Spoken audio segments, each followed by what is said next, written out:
akalar oilaviy 7 kishilik bo'lsin, narxi ham o'ta qulay bo'lsin deganlar uchun Dongfeng Fengdong deb qo'ydik. 2023-yil 40 ming kilometr yurgan. Kraskasi kapotda bor ekan, tekshirib olasizlar, qolgan joylar toza dedilar. O'zingiz uchun bir qo'l tekshirib olganinglar juda ham yaxshi.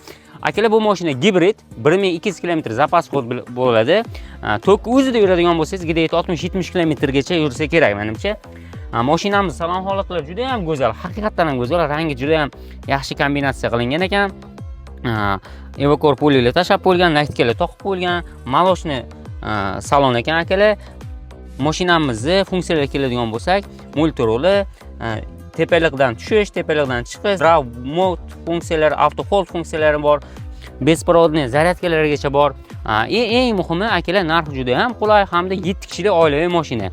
Bunaqa narxi qulay inomarkalarni o'tkazib yubormaslik uchun inomarka Namanganga a'zo bo'lib, like bosib, 20 mingdan pastiga 7 kishilik oilaviy mashina qidirib yurgan do'stingizga bu videoni jo'natib qo'ying.